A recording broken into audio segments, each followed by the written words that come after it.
এই জীবনে তিনটি গুরুত্বপূর্ণ শব্দ আছে যা বোঝা আমাদের কাছে খুব গুরুত্বপূর্ণ, এবং এই তিনটি শব্দের নিজস্ব অর্থ আছে।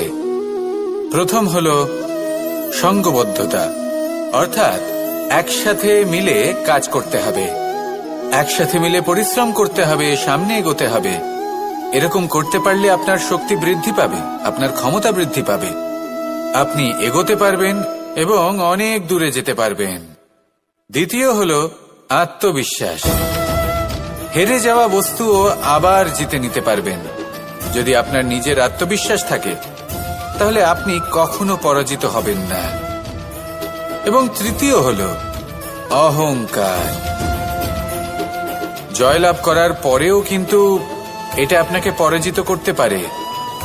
সেজন্য জীবনে সঙ্গবদ্ধ হন, আত্মবিশ্বাস রাখুন, কিন্তু কখনোই অহংকার করবেন না। এই অহংকার আপনার থেকে সবকিছু কেড়ে নিতে পারে। এই অহংকারের জন্যই মথুরাপতি কংস নিজের পতনের দিকে অগ্রসর হয়েছিলেন। এই অহংকারকে ত্যাগ করুন আর আমার সাথে ভালোবেসে বলুন, রাধা রাধা। এই সংসারে সব থেকে বেশি কঠিন কাজ কোনটা?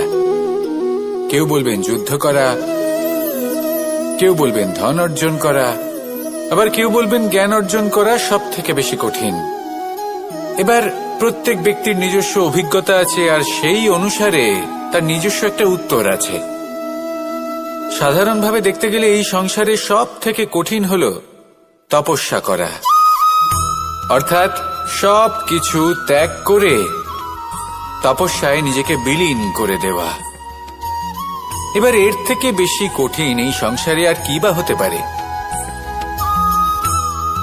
এই সংসারে, এই সমাজে, নিজের পরিবারের মধ্যে থেকেও ধৈর্য ধরে সামনে অগ্রসর হওয়া, এটা হলো সব থেকে কঠিন কাজ। কারণ যখন আপনি তপস্যা করেন তখন সেখানে আপনার ধৈর্য ভাঙার মতো কেউ থাকেন না, না কোনো বন্ধু, না কোনো আত্মীয়, না কোনো শত্রু, কেউ না। কিন্তু যখন আপনি এই সমাজে, এই পরিবারে থাকেন, কোনো না কোনো ব্যক্তি এসে আপনার ধৈর্যের বাঁধ ভেঙে দেওয়ার ক্ষমতা রাখেন। তারা আপনার ধৈর্যের বাঁধ ভেঙে দেয়, আর কখনো কখনো তারা অনিচ্ছাকৃতভাবেই সেটা করে থাকেন। কারণ তাদের মানসিকতা আপনার থেকে আলাদা, তাদের কর্ম আপনার থেকে আলাদা, তাদের দৃষ্টিভঙ্গি আপনার থেকে আলাদা, জীবন যাপন আপনার থেকে আলাদা। সেক্ষেত্রে আপনি ধৈর্যচ্যুত হন, প্রসন্নতা আপনার থেকে ছিনিয়ে নেওয়া হয়। সেই জন্য এই সংসারে, এই পরিবারের থেকেও ধৈর্য ধরে সামনে অগ্রসর হওয়া কোনো পর্বতের শিখরে গিয়ে তপস্যা করার থেকেও অনেক বেশি কঠিন। আর যে ব্যক্তি এই সমাজেই, এই পরিবারে, সেই সকল মানুষের মধ্যে থেকে গিয়েও ধৈর্য ধরে অগ্রসর হতে থাকেন, যারা এই কাজটা শিখে নিতে পারেন, তারাই কিন্তু জীবনে আনন্দ লাভ করতে পারেন। এই ধৈর্যই শেষে আপনার জীবনে প্রসন্নতা বহন করে আনবে। তাই ধৈর্য ধরে জীবনের পথে অগ্রসর হন আর আমার সাথে ভালোবেসে বলুন, রাধা রাধা। আমরা যখনই কোনো গাছের চারা রোপণ করি তখন সবার আগে পরীক্ষা করে দেখি যে যেখানে আমরা চারা রোপণ করতে চলেছি সেখানকার মাটি আদৌ উর্বর কিনা, সেই মাটি সেই চারাকে বাড়তে সাহায্য করবে কিনা। যখন একটা চারা রোপণের আগে আমরা এত কিছু ভাবতে পারি, তাহলে কাউকে বিশ্বাস করার আগে আমরা কেন ভাবি না? জীবনে কখনো এই বিশ্বাসরূপী চারা কোথাও রোপণ করার আগে বোঝার চেষ্টা করুন যে যার ওপর আপনি বিশ্বাস করতে চলেছেন সে কি আদৌ আপনার বিশ্বাসের যোগ্য কি না। ভেবে দেখুন সেই ব্যক্তি ভবিষ্যতে গিয়ে আপনার বিশ্বাস ভাঙতে পারে কিনা। এটাও ভেবে দেখুন যে যাকে আপনি বিশ্বাস করতে চলেছেন তাকে আপনি বিশ্বাস করলে নিজের জীবনের উদ্দেশ্যে আপনি অগ্রসর হতে পারবেন কিনা। আর তার জন্য প্রয়োজন সঠিক সিদ্ধান্ত, পরখ করা, কোনটা উচিত কোনটা অনুচিত সেটা বোঝা। আর তাতে কিন্তু আপনি সন্দেহবাতিক হবেন না, তাতে আপনি আরো নিপুণ হয়ে উঠবেন।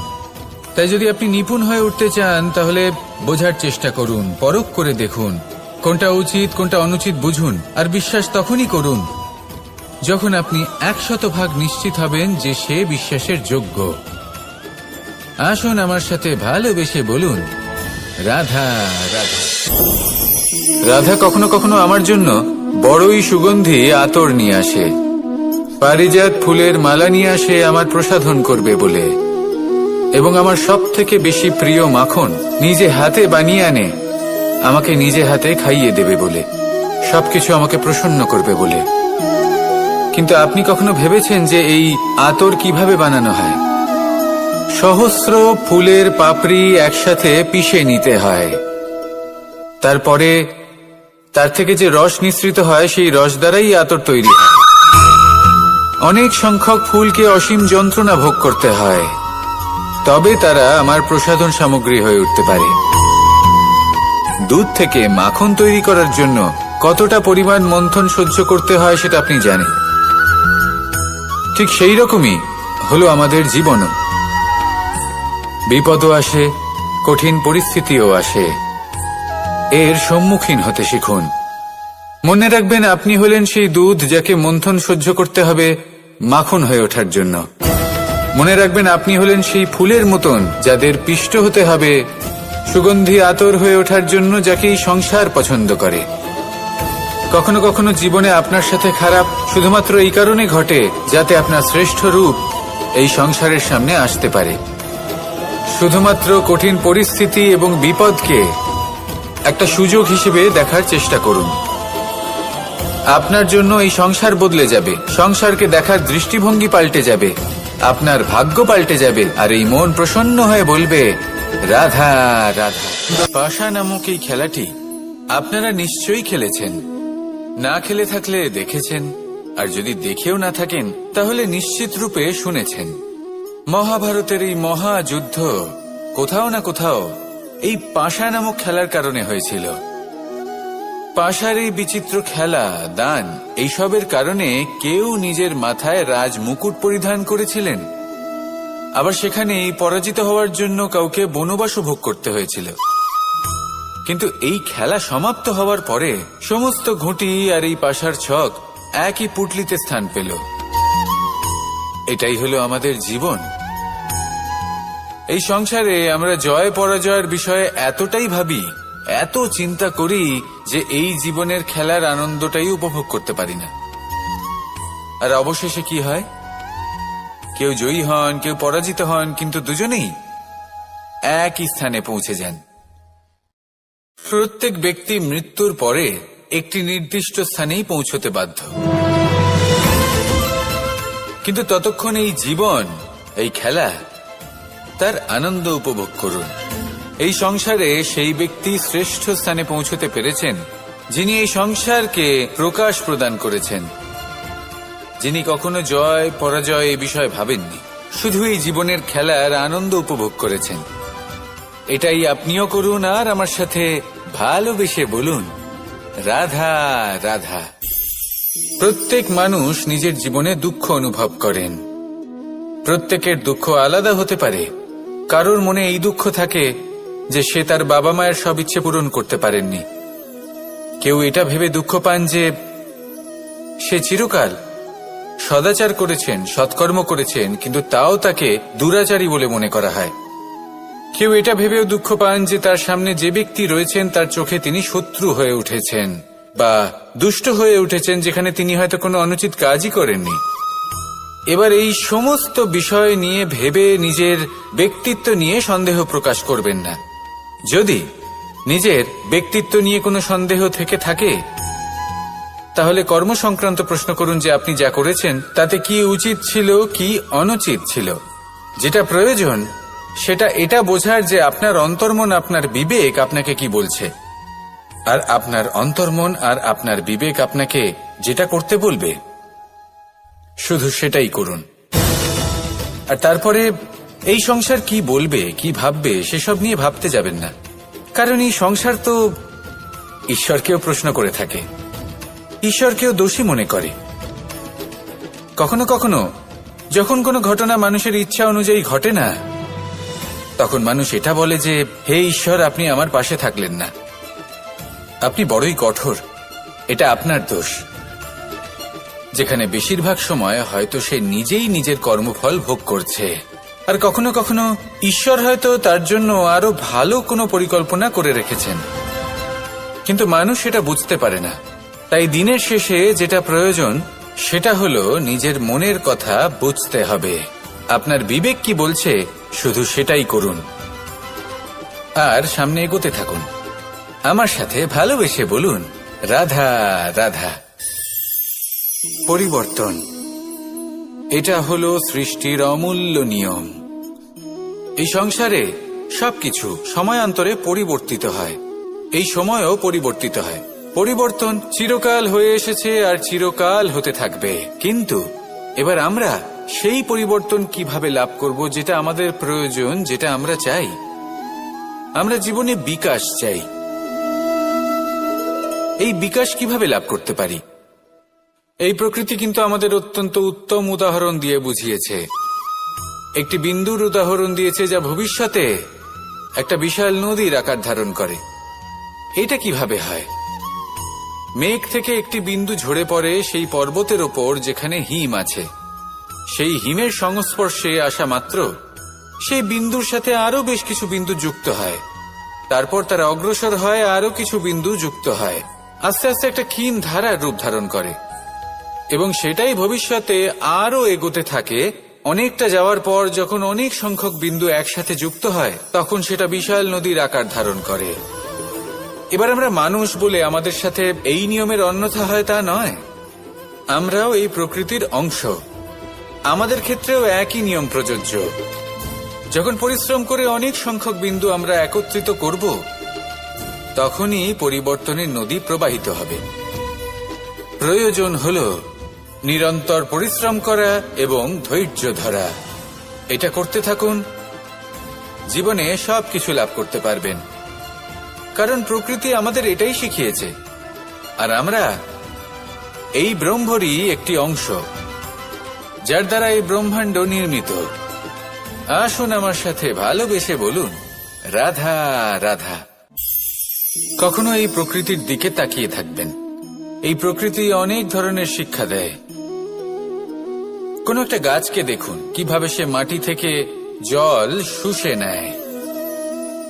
সে ঝড় হোক বা হোক কড়া রোদ সব সহ্য করে এবং অবশেষে সে ফল ধারণ করে।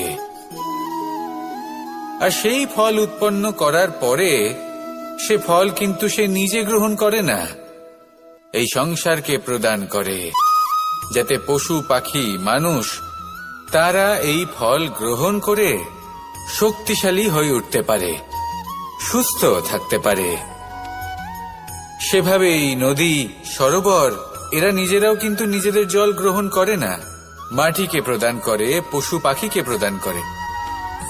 সূর্য নিজেও নিজের জন্য প্রজ্বলিত হয় না, সে প্রকাশ ছড়িয়ে দিতে চায় আমাদের সবার কাছে, সে আলো পৌঁছে দিতে চায়। এই প্রত্যেকের কর্মে পরমার্থ নিহিত আছে, আর সেই জন্যই এদের সকলকে পুজো করা হয়। তাই মনে রাখবেন, আপনার কাছে জীবন যাপনের অতিরিক্ত যা কিছুই আছে তা পরমার্থের জন্য।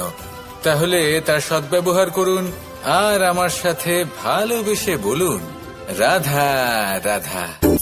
আমরা প্রত্যেকেই অবশ্যই এমন সময় দেখেছি যখন অনেকগুলো সমস্যা একসাথে আমাদের জীবনে এসে পড়ে। সমস্যা আমাদের প্রত্যেকের জীবনেই থাকে। আমরা তার সমাধান খুঁজতে চেষ্টা করি, কখনো সমাধান খুঁজে পাই, আবার কখনো যতই চেষ্টা করি না কেন কোনো সমাধান খুঁজেই পাই না। আর যখন এটা হয় তখন মানুষ অত্যন্ত বিচলিত হয়ে পড়েন। নিজের আত্মীয় স্বজন, নিজের বন্ধু বা সংসার এদের ওপরে এই দোষ চাপিয়ে দেন যে এদের জন্যই এই সমস্যা এসেছে। এবার যদি আমি আপনাকে কোনো পরামর্শ দিই তাহলে এটাই বলবো যে দৃষ্টিভঙ্গি পাল্টে দেখুন। এই দৃষ্টিভঙ্গি দিয়ে দেখুন যে এই সংসারে যে সমস্যায় আসুক না কেন তার জন্য কেউ দোষী নয়, না আপনি না অন্য কেউ। এই পুরো খেলাটাই আপনার মানসিকতা, আপনার দৃষ্টিভঙ্গির, আপনার মনের। কিভাবে বোঝাচ্ছি?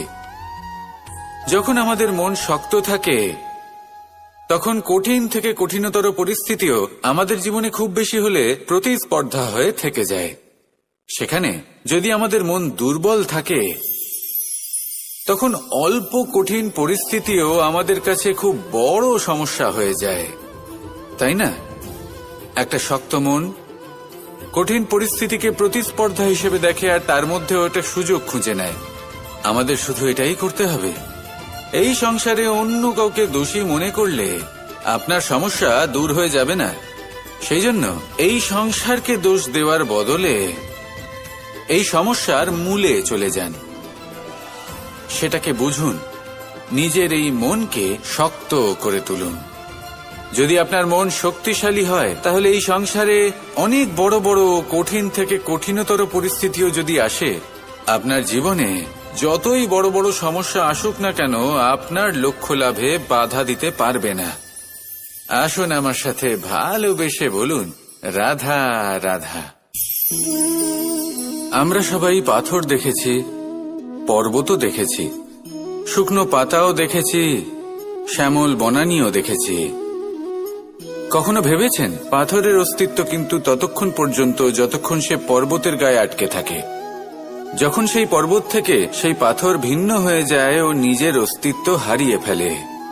আস্তে আস্তে কখনো পাথর কেটে বা কখনো পিষ্ট হয়ে সেই পাথর আস্তে আস্তে মাটিতে পরিণত হয় এবং পূর্ণরূপে নিজের অস্তিত্ব হারিয়ে ফেলে। এটাই পাতার সাথেও হয়।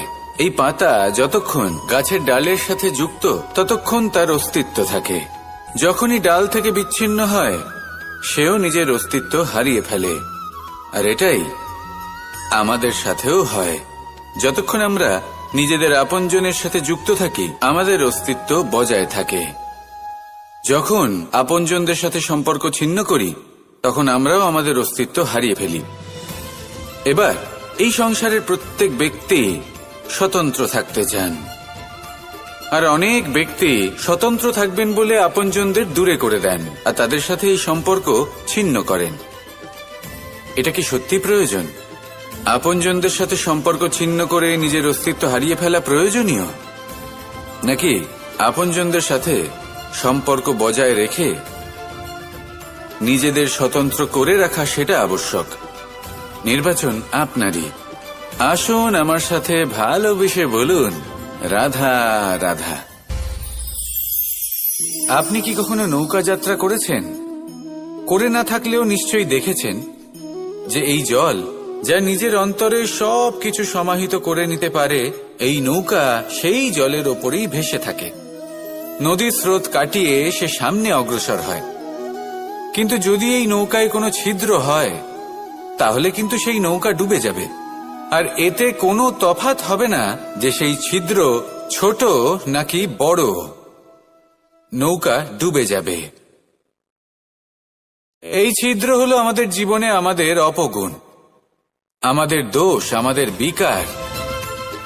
কখনো এটা ভাববেন না যে এই দোষ খুবই ছোট, এতে কিছুই যাবে আসবে না। না, সেই ছোট দোষ, সেই ছোট বিকার যদি সেটাকে শুধরে না নেন, তাহলে সেটা আপনাকে আপনার পতনের দিকে নিয়ে যাবে। শেষ পর্যন্ত এটা আপনার উপর নির্ভরশীল যে আপনি কি চান। আপনার জীবনের এই নৌকা এভাবেই ডুবে যেতে দেখবেন, নাকি নিজেকে শুধরে নিয়ে সেই নৌকার সেই ছিদ্রটাকে ভরিয়ে তুলতে চাইবেন? নির্বাচন আপনার। আসুন আমার সাথে ভালোবেসে বলুন, রাধা রাধা। জল, জল এই পৃথিবীতে বেঁচে থাকার জন্য আবশ্যক তো বটেই, কিন্তু এই জল আমাদের একটা অত্যন্ত গুরুত্বপূর্ণ শিক্ষা প্রদান করে। কখনো এই জলকে দেখেছেন? যে পরিস্থিতিতেই এই জল প্রবাহিত হোক না কেন, এর উপর যা কিছুই প্রভাব থাকুক না কেন, এর পথে যতই বাধা আসুক না কেন, তার মধ্যে থেকে ও নিজের পথ ঠিক বের করে নেয়, কিন্তু নিজের প্রবাহ থামতে দেয় না, ক্রমাগত অগ্রসর হতে থাকে। সেরকমই একটা শিক্ষা যেটা আমরা জল থেকে পেয়ে থাকি, তা হলো এটা: আমরা যখন জলের দিকে তাকাই তখন আমরা নিজের প্রতিবিম্ব দেখি, স্পষ্টভাবে দেখতে পাই। কিন্তু তখনই দেখতে পাই যখন এই জল শান্ত থাকে, স্থির থাকে। যদি এই জল অশান্ত হয়ে থাকে, স্থির না হয়, তাহলে আমরা এতে নিজের প্রতিবিম্ব দেখতে পাই না। এটাই আমাদের মনের সাথেও হয়ে থাকে। যখনই জীবনে কোনো সংকট আসে, যদি আমরা শান্ত মনে, স্থির মনে সিদ্ধান্ত নিই, তাহলে সেটা এমন একটা শীতল সিদ্ধান্ত হবে যেটা আমাদের ভবিষ্যৎকে একটা শ্রেষ্ঠ স্থানে নিয়ে যাবে। যদি এই মন অশান্ত হয়, বিচলিত হয়, পীড়িত হয়, দুঃখিত হয়ে থাকে, রুষ্ট হয়ে থাকে, তাহলে অনেক সময় আমরা এমন সিদ্ধান্ত নিই যেটা আমাদের জন্য অনুচিত প্রমাণিত হয়। যখন আপনি ক্রুদ্ধ ছিলেন বা দুঃখের বশে ছিলেন, তখন অনেক সময় হয়তো এমন সিদ্ধান্ত নিয়েছেন যেটার জন্য ভবিষ্যতে আপনি অনুশোচনা করেছেন। এবার দেখুন, এই আবেগগুলো থেকে আমরা পালাতে পারবো না, কিন্তু এই আবেগগুলো আপনার উপর কতটা প্রভাব ফেলবে সেটা আমরা অবশ্যই ঠিক করতে পারি। এই মনকে আমরা নিয়ন্ত্রণ করতে পারি। এটাই করুন, চিন্তা করুন, এই মনকে শান্ত রাখুন, স্থির হতে চেষ্টা করুন, আর তারপরে সিদ্ধান্ত নিন। আসুন আমার সাথে ভালোবেসে বলুন, রাধা রাধা। এই সংসারে ভৌতিক বস্তুরও নিয়তি আছে। যারাই এই সংসারে আসে বা উৎপন্ন হয়, তারা কিছুমাত্র সময় পর্যন্তই এখানে থাকতে পারে, আর তারপরে সেও লুপ্ত হয়ে যায়, অর্থাৎ সে নিজেও এই পঞ্চমহাভূতে সমাহিত হয়ে যায়। আমাদের সাথেও ঠিক এটাই হয়। সেই জন্যই ঈশ্বর দ্বারা প্রদত্ত এই উপহারের বিষয়ে ভাবুন, এই জীবনের বিষয়ে ভাবুন। ঠিক যেমন বিশ্বাস ভঙ্গ হলে কোনো ব্যক্তি আমাদের কাছে অপরিচিত হয়ে যান, ঠিক সেরকমই শেষ নিঃশ্বাস ত্যাগের পর এই শরীরও আমাদের কাছে পরই হয়ে যায়। তাই এই শরীর থাকাকালীন শ্রেষ্ঠভাবে একে সদ্ব্যবহার করুন, এই জীবনে শ্রেষ্ঠ কর্ম করুন। আর এই জীবনকে শ্রেষ্ঠভাবে যাপন করার জন্য কিছু কথা বোঝা প্রয়োজনীয়। যদি আপনি কারোর প্রশংসা করেন, তাহলে পূর্ণ হৃদয় দিয়ে করুন। যদি আপনি হস্তক্ষেপ করে থাকেন, তাহলে মস্তিষ্ক দ্বারা করুন।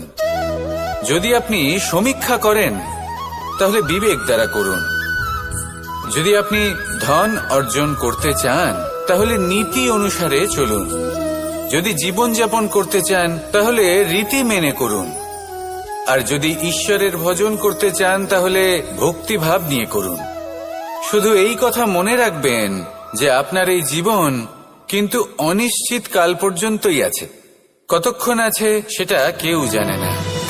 তাই কিছু মুহূর্ত যেটা যাপন করতে আমরা এখানে এসেছি, সেখানে ক্রোধ, অহংকার, ঈর্ষা, এইসব আবেগের কি গুরুত্ব বলুন তো? এগুলো ত্যাগ করুন। মানুষকে ক্ষমা করতে শিখুন, আস্তে আস্তে বিশ্বাস করতে শিখুন। এই সংসারে নিঃস্বার্থভাবে প্রেম করতে শিখুন, আর সবার মধ্যে আনন্দ বিতরণ করুন। তাই এই সব গুণ যদি আপনি আত্মসাৎ করতে পারেন, তাহলে আপনার জীবনে শুধু আনন্দ এবং আনন্দই বিরাজমান হবে। আসুন আমার সাথে ভালোবেসে বলুন, রাধা রাধা। এবার কখনো কখনো জীবনে আমাদের মনে হয় যে চতুর্দিকে শুধুমাত্র অন্ধকারই হয়ে আছে। প্রত্যেকেরই তা কখনো মনে হয়। আর তখনই আমাদের নিরাশ হলে চলবে না, আমাদের দুঃখী হলে চলবে না। সেই সময় আমাদের খুঁজতে হবে নিজেদের আশেপাশে, চতুর্দিকে, আর কোথাও না কোথাও আমরা প্রকাশ অবশ্যই দেখতে পাব, আশার একটা কিরণ অবশ্যই দেখতে পাব। কেউ এমন একটা কর্ম করেন যেটা দেখে আমরা প্রেরিত হয়ে যাই, আর এমন কোনো কর্ম যদি আপনারা করেন, তাহলে সেই কর্ম আপনার মনকে প্রসন্ন ভাব, আনন্দ এবং ভালোবাসা দ্বারা ভরিয়ে তুলবে। আপনার অন্তরের সেই অন্ধকারের অন্ত করবে, দুঃখেরও অন্ত করবে। আর এই মন প্রসন্ন ভাব নিয়ে বলবে, রাধা রাধা। যদি কোনো সিংহ বানরের মতো গাছে চড়তে চেষ্টা করে, তাহলে কি হবে? একটা মাছ যদি মাটিতে হাঁটতে চেষ্টা করে, তাহলে কি হবে? তারা বিফলই হবে। কিন্তু এরকম কেন হয়? তার কারণ হলো প্রকৃতির রচনা কিছুটা এরকম। এখানে প্রত্যেকটি ব্যক্তিকে, প্রত্যেকটি প্রাণীকে আলাদা আলাদা গুণের অধিকারী করা হয়েছে, এবং সকলকে একটা সীমাও প্রদান করা হয়েছে। এবার এই যে বৃক্ষ, পশু, পাখি, এদের মধ্যে সেই ক্ষমতাই নেই যে এরা নিজেদের যাচাই করতে পারবে, নিজেদের সীমাগুলো বুঝতে পারবে। নিজেদের সদ্গুণগুলো চিনতে পারবে, এরা সেটা করতে পারবে না। কিন্তু মানুষ তো আলাদা। মানুষের কাছে সেই বিশেষ শক্তি আছে যে তারা পূর্ণরূপে নিজেদের যাচাই করতে পারবে, নিজেকে পূর্ণরূপে বুঝতে পারবে, নিজের দোষ, নিজের অপগুণ, নিজের সদ্গুণ, নিজেদের সীমাগুলো তারা বুঝতে পারবে। আর এটা অত্যন্ত গুরুত্বপূর্ণ। কথায় আছে যে যদি সাফল্য লাভ করতে হয় তাহলে নিজেকে যাচাই করে নিতে হবে। তাই নিজেকে যাচাই করুন, নিজের সাথে পরিচিত হয়ে যান এবং জীবনে কর্ম করতে থাকুন। সাফল্যের শিখরে অবশ্যই পৌঁছে যাবেন। আর ওখানে যদি যান তাহলে এই মন প্রসন্ন হয়ে অবশ্যই বলবে, রাধা রাধা। বনের মধ্যে যদি আপনি কোনো বিষাক্ত সাপ দেখেন তাহলে কি করবেন? আপনি তখনই তার থেকে দূরে পালাতে চেষ্টা করবেন। আর এটা কেন করবেন? নিজের রক্ষার্থে। এই কথা আমি নয় মেনে নিলাম, কিন্তু নিজের জীবনে এটা করেন না কেন? আপনি যেখানেই যান, যে স্থানেই যান না কেন, প্রত্যেক সময়, প্রত্যেক মুহূর্তে এমন বিষাক্ত সাপ আপনি অবশ্যই খুঁজে পাবেন। আর সেই সাপ নয় যাদের আপনি বনে খুঁজে পাবেন, এরা হলো সেই সাপ যা আপনাকে পাপ করতে বাধ্য করবে। আপনার অন্তরের বাসনা, ক্রোধ, অহংকার, লোভ, ঈর্ষা এদের বৃদ্ধি ঘটাবে। দেখুন, বনের এই সাপ আপনাকে একবার ছেড়ে দিতেও পারে, ছোবল নাও মারতে পারে, কিন্তু এই যে পাপরূপী সাপ আছে তা অবশ্যই ছোবল মারবে। কর্ম যদি করেন তাহলে অবশ্যই ফল পাবেন। সেই জন্য যখনই কোথাও যাবেন, যদি এমন কাউকে দেখেন, যদি এমন কিছু দেখেন যে আপনাকে পাপ করতে বাধ্য করছে, তাহলে সেই মুহূর্তে সেখান থেকে পালিয়ে যান। যেমন বনের সাপ দেখে আপনি পালাতে থাকেন। সৎকর্মের রক্ষা অত্যন্ত আবশ্যক। আসুন আর আমার সাথে ভালোবেসে বলুন, রাধা রাধা। মনুষ্য জীবনের সব থেকে বেশি গুরুত্বপূর্ণ বিষয় হল মনের একাগ্রতা। এই সংসারের যে কটি মহান কার্য সম্পাদন হয়েছে তা হল মনের এই একাগ্রতার একমাত্র ফল। আপনি অবশ্যই দেখে থাকবেন, অনেক ছোট বড় নদী যা বয়ে চলে তাদের সামনে একটা বাঁধ নির্মাণ করা হয় সেই সব নদীর জল সঞ্চয় করতে। বাঁধ হয়ে গেলে প্রয়োজন মতো বা মনের ইচ্ছে মতো তাকে ব্যবহার করা সম্ভব। এবার এটাই আমাদের মনের সাথেও সম্ভব। আমাদের মনের একাগ্রতা আজকের দিনে দাঁড়িয়ে বিভিন্ন ধরনের বিকার, ক্রীড়া এবং ভোগের মধ্যে ভাগ হয়ে গেছে। একে একত্রিত করতে হবে, একটা বাঁধ নির্মাণ করতে হবে।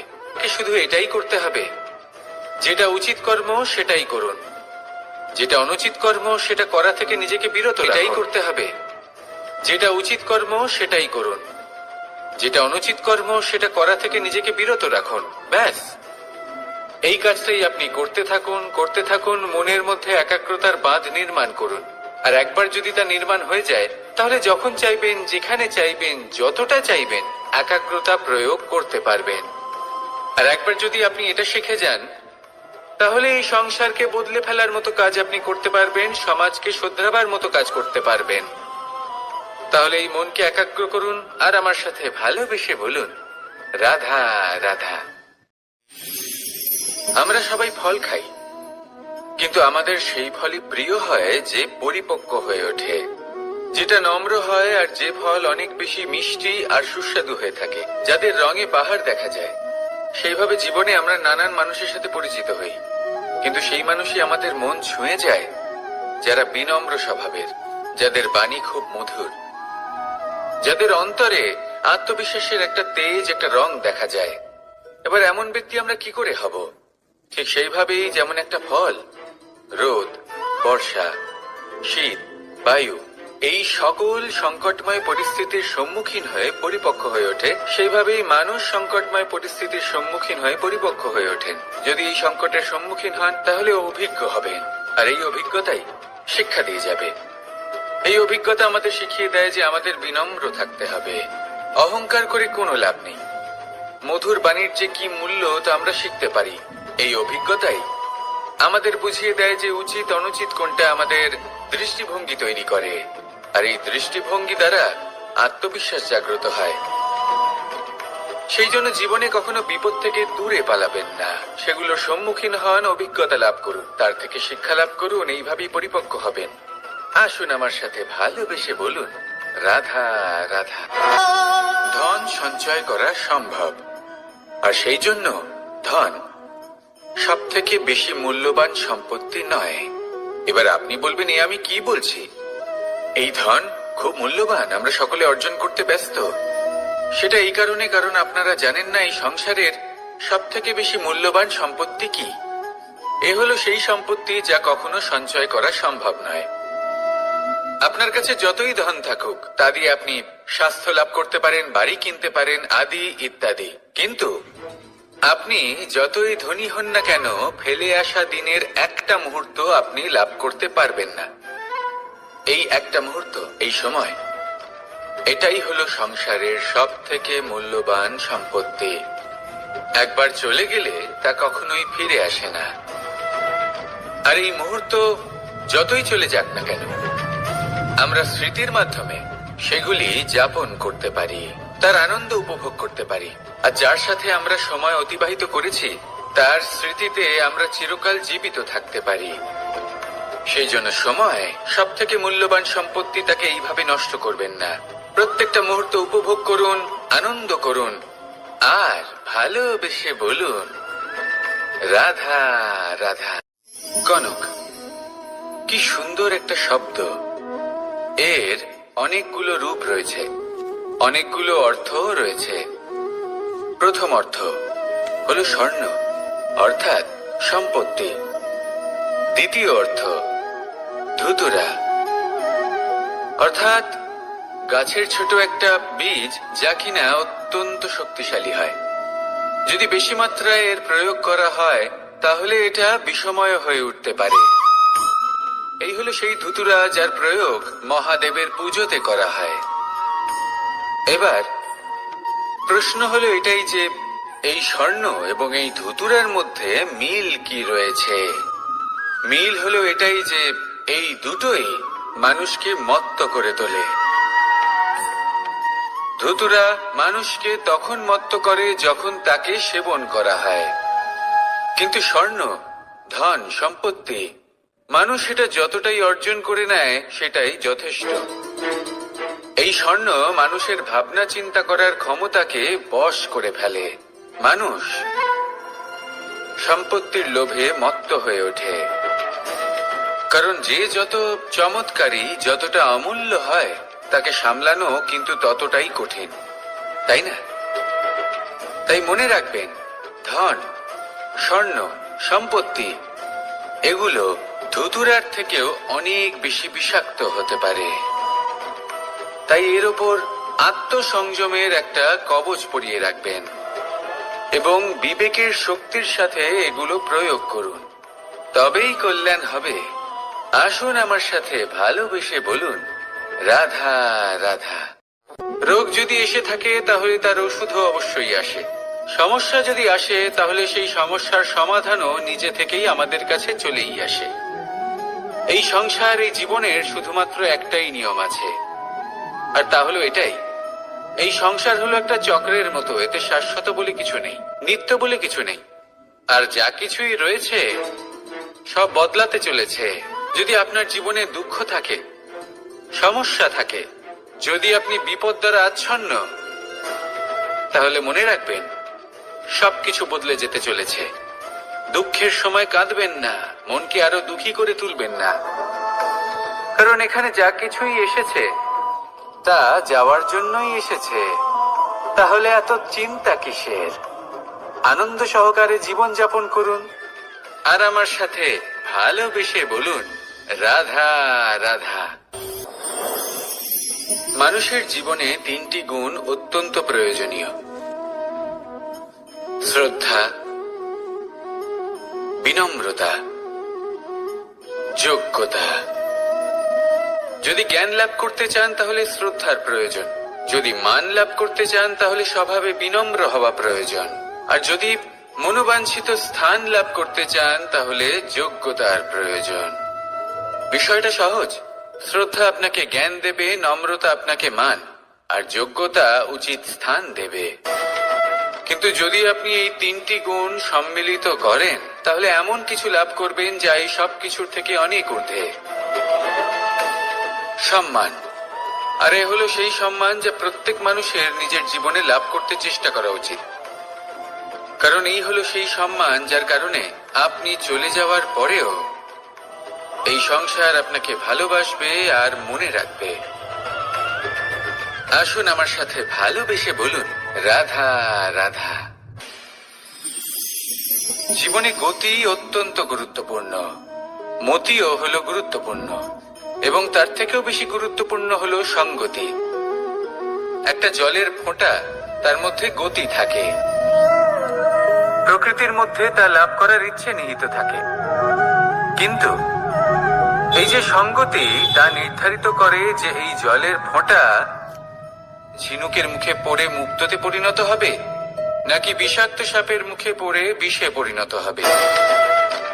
এবার দেখুন, এই জঞ্জাল স্বর্ণকারের দোকানের সামনেও থাকে এবং জঞ্জাল একজন ব্যবসাদারের দোকানেও থাকে, কিন্তু জঞ্জাল যা স্বর্ণকারের দোকানে থাকে তা ব্যবসাদারের দোকানের জঞ্জালের থেকে অনেক বেশি মূল্যবান, কারণ তার মধ্যে সোনার কণার সঙ্গতি থাকে। সেই জন্য জীবনে সঙ্গতির উপর বিশেষ গুরুত্ব দেবেন। যেমন সঙ্গতি তেমনই আপনি হবেন। আসুন আমার সাথে ভালোবেসে বলুন, রাধা রাধা। প্রত্যেক প্রাণী ভালোভাবে জীবন যাপন করতে চান, এটা তাদের স্বভাবে আছে এবং ভাবাটা অনুচিত নয়। কিন্তু একটা ভালো জীবনের গুরুত্বপূর্ণ অংশ কোনটা? বসবাসের স্থান, সেই স্থান যেখানে আমরা জীবন অতিবাহিত করি। এবার মানুষ ভাবতে পারেন যে একটা ভালো বাসস্থানের অর্থ কি? সেই স্থান যেখানে সহজে জল পাওয়া যায়, যেখানে শুদ্ধ বায়ু পাওয়া যায়, যেখানে আনাজ উৎপন্ন হয়।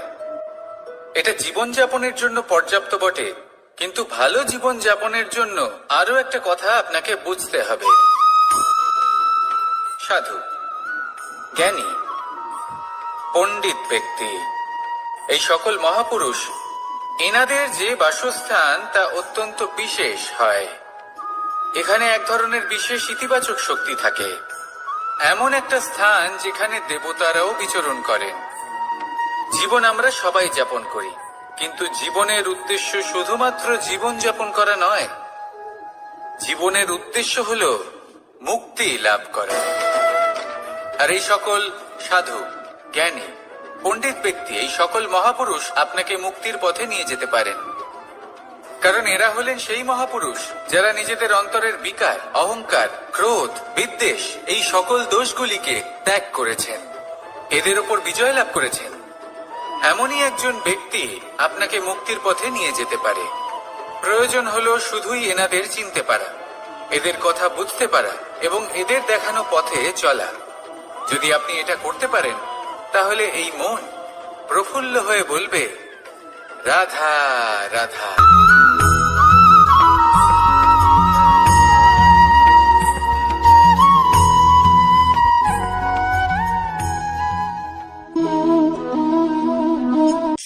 এই শুকনো পাতাটিকে দেখুন, নিষ্প্রাণ হয়ে পড়েছে।